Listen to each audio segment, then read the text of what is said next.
আমাৰটো অলপ সুকীয়া চাওক আমাৰ কালাৰ খানাৰ ধৰণ চাওক কি কেনেকৈ সানে কেনেকৈ লগায় তো আৰু বেলেগৰটো মানে সেই নহয় আমাৰ ভকতে দেখুৱায় মানে ভকতৰ সেই খেল আৰু ভকতে যেনেকৈ খেলে সেনেকৈ আৰু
হোলীৰ খুবেই সাদৃশ্যপূৰ্ণ প্ৰথমতে তাৰপিছত আমি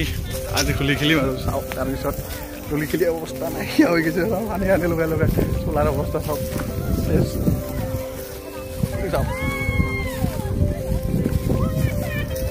আমাৰ গাঁৱত এনেকৈয়ে খেলে প্ৰত্যেক ঘৰতে গৈ গৈ গাঁৱৰ গৃহস্থই ভকত নাম গায়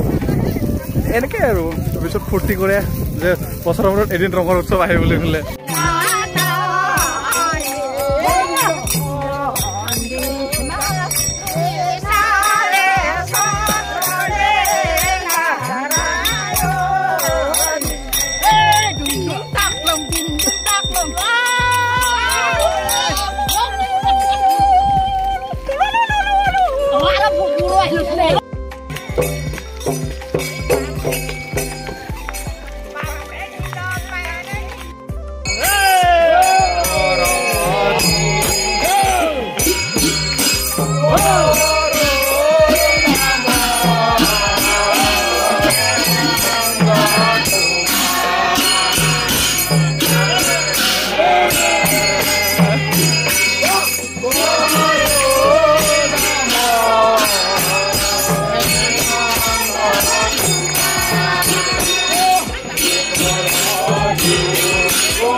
দিনটো খেলি মিলি